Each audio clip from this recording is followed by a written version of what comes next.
So what if I told you that stripping the cash payouts out of a portfolio could actually delay your retirement timeline by like 2 full years? I mean, it sounds crazy, right? But the math is entirely there. Yeah, it really is. Welcome to today's deep dive, everyone. Today we are tackling a really fascinating thought experiment from our sources designed to show exactly how compound growth works in the real world. Mm.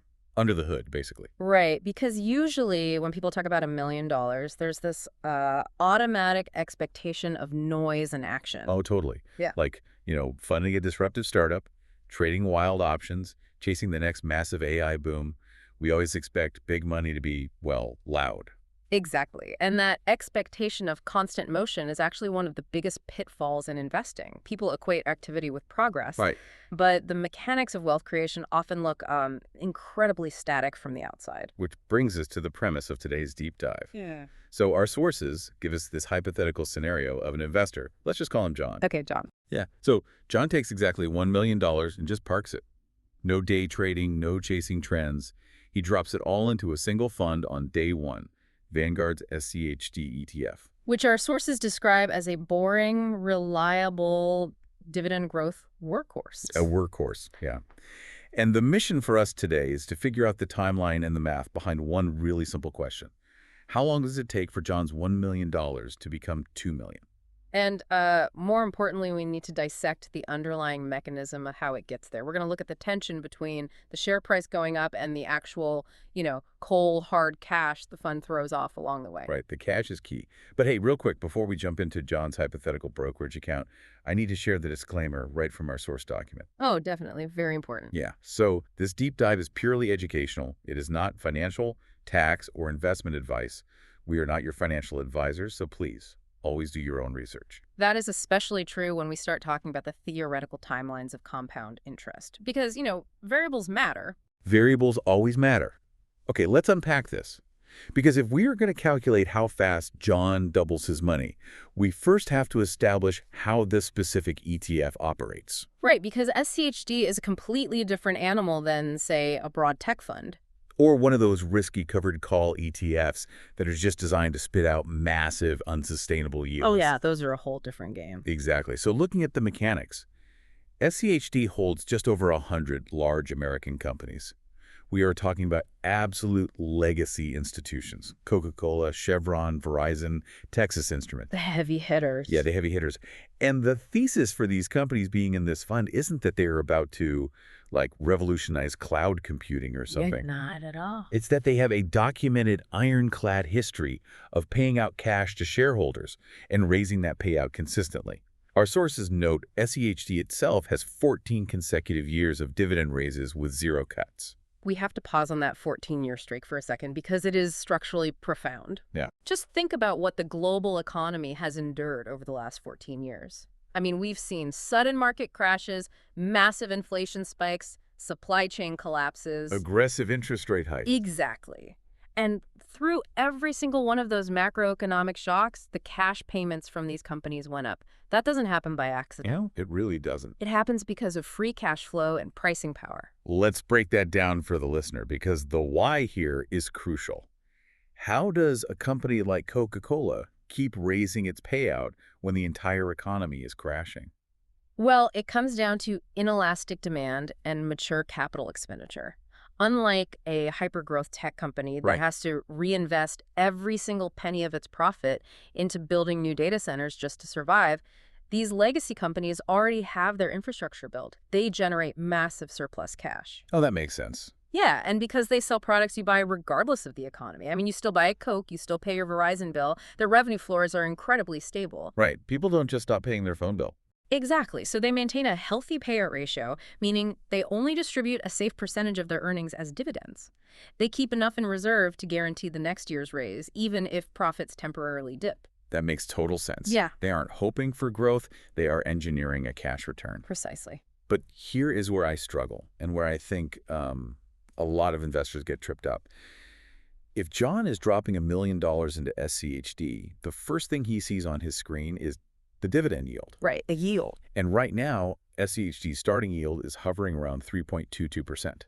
Now, if you are hunting for passive income, 3.22% looks incredibly weak. It does. It looks tiny. I mean, you can log on to any brokerage platform right now and find income funds flashing 10%, 15%, even 20% yields. Yeah, but chasing those static, ultra-high yields is the financial equivalent of eating junk food for a sugar rush. A sugar rush. I like that. Yeah, it feels great today, but it completely destroys your system tomorrow.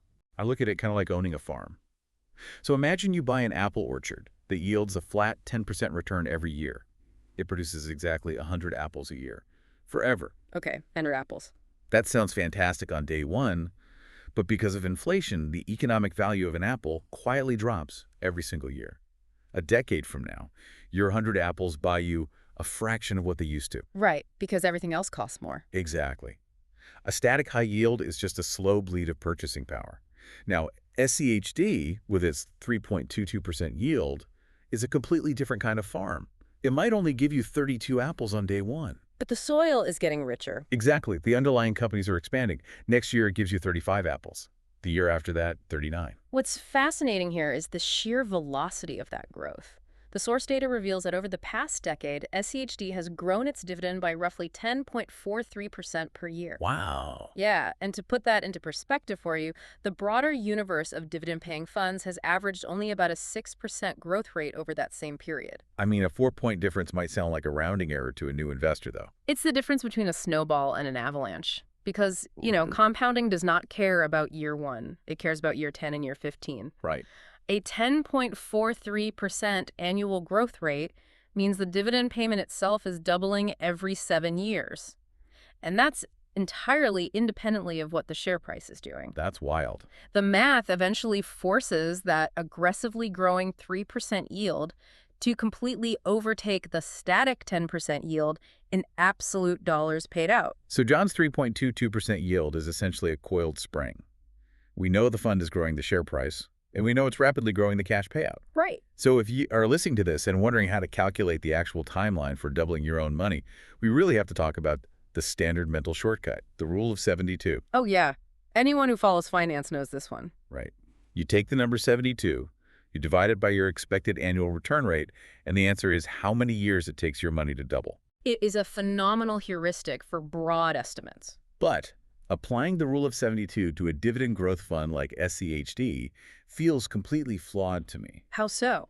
Well, if we run the historical price return of SCHD, which our sources put at 9.23% annually, 72 divided by 9.23 gives us a doubling timeline of just under 8 years. Right. But that calculation only looks at the share price. Applying basic math to a dividend fund is like, measuring a marathon runner's speed by only looking at their left leg. It completely ignores all the cash being thrown off. That is the perfect way to frame it. Actually, the source document notes that ignoring the dividend here is like buying a car and deciding to push it down the hill instead of turning the engine on. Push it down a hill, exactly. The 8-year timeline assumes John takes every single dividend check and spends it outside the portfolio. So what actually happens when John turns the engine on? Because to me, it looks like there are 2 distinct engines running simultaneously here. There are. Let's go back to your farm analogy for a second. Engine number 1 is the reinvestment mechanism. Every quarter, John receives a cash distribution. Right.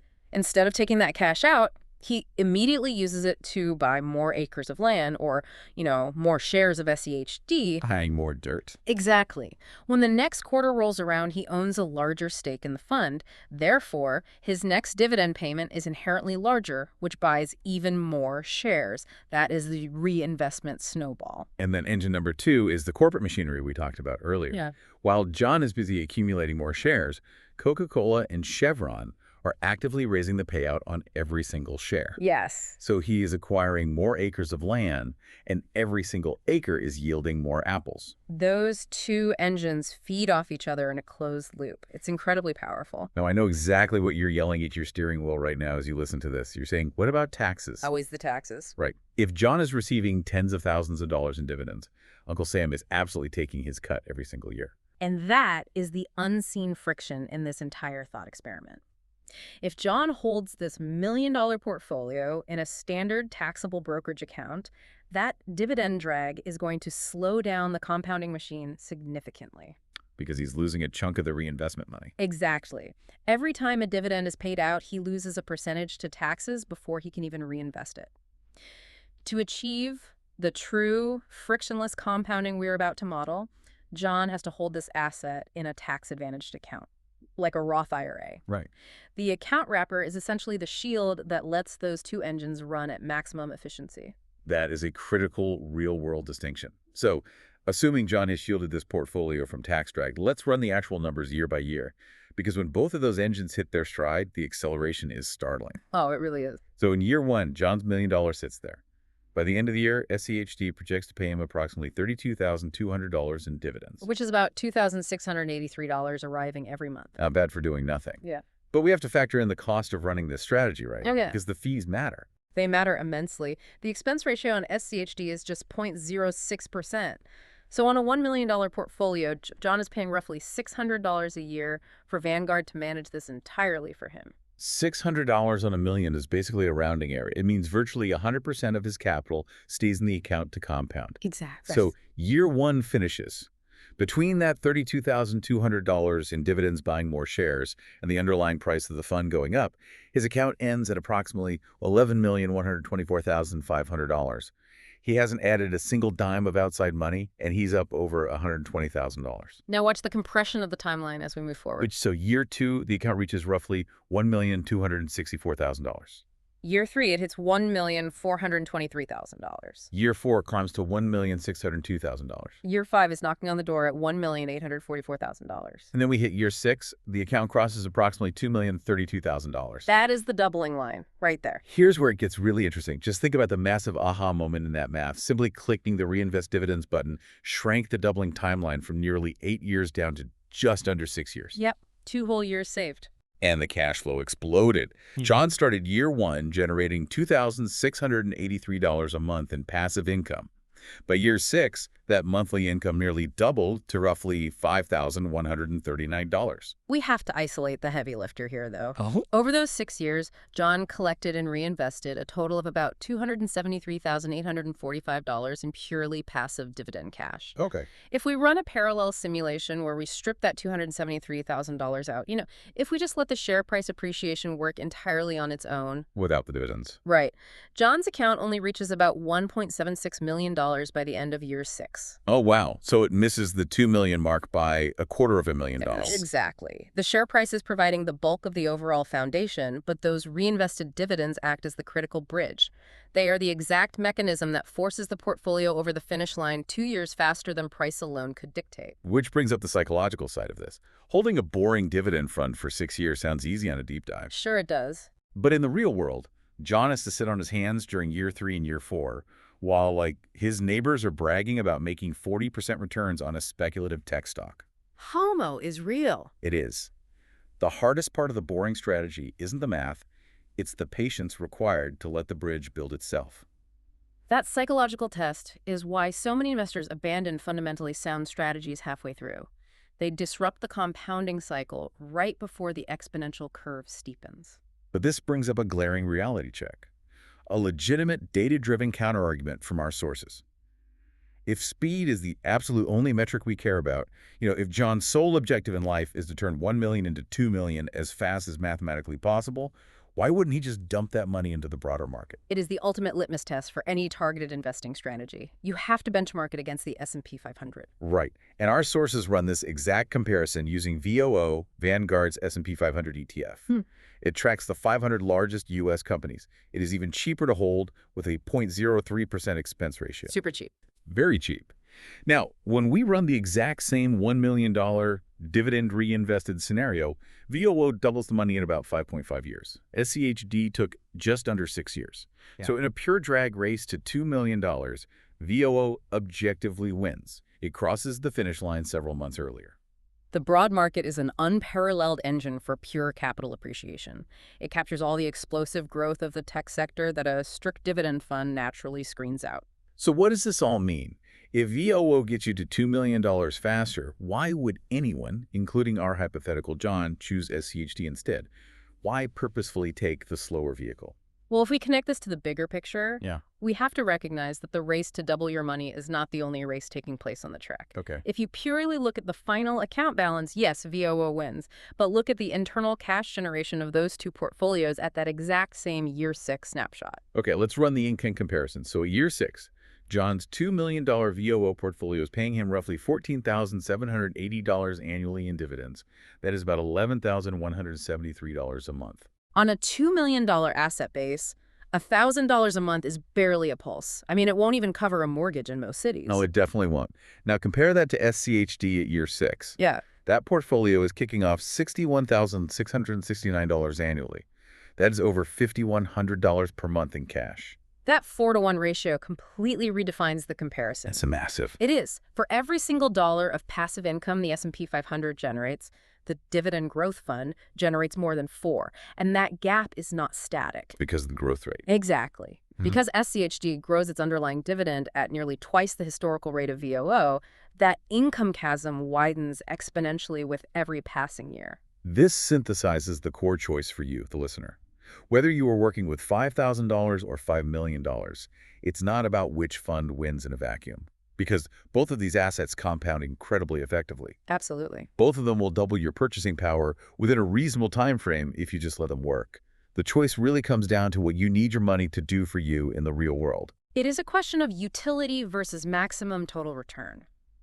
If you are in your 20s and you don't care about cash flow, and your only goal is the largest possible number on a screen 30 years from now, pure broad market growth is incredibly difficult to beat. You rely entirely on selling shares at a higher price later.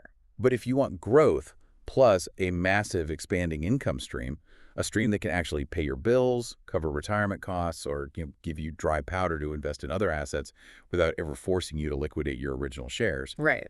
then dividend growth investing provides that dual mandate. You aren't just hoping someone pays more for your shares tomorrow. You are receiving a growing cut of the underlying corporate profits today. You are building an asset that actively pays you to own it. Which leaves us with a final provocative thought I want you to mull over after this deep dive. We only ran this thought experiment out to year 6, which was the exact moment the portfolios doubled. Barely getting started, really. Right, because real investing spans decades. We saw that in year 6, the income gap is staggering. Over $61,000 for SCHD versus under $15,000 for VOO, and we know SCHD's dividend growth rate is significantly higher. The compounding math on a 10.43% growth rate over multiple decades creates a vertical hockey stick effect. It's explosive. So logically, there must be a mathematical tipping point somewhere on the horizon. If John leaves his portfolio completely untouched for 20 or 30 years, at what exact year does the sheer tidal wave of those aggressively compounding dividends become so massive that it overtakes the pure price appreciation of the S&P 500? That's the billion-dollar question. If you map that out on a spreadsheet, does the quote-unquote slower dividend fund quietly become the ultimate total return winner 2 decades down the line simply because the cash engine got too massive to be outpaced? The math dictates that those two trend lines must eventually cross. Identifying exactly when that happens is the holy grail of income investing. It really forces you to redefine what fast and slow actually mean when you are building wealth. You can let your money act like a flat paycheck, slowly eroding over time, or you can verify that the engines are actually turned on under the hood, reinvesting, expanding, and actively closing the gap to your financial goals. Perfectly said. Well, that wraps up today's deep dive. Thank you for spending time with us, and we will see you on the next one.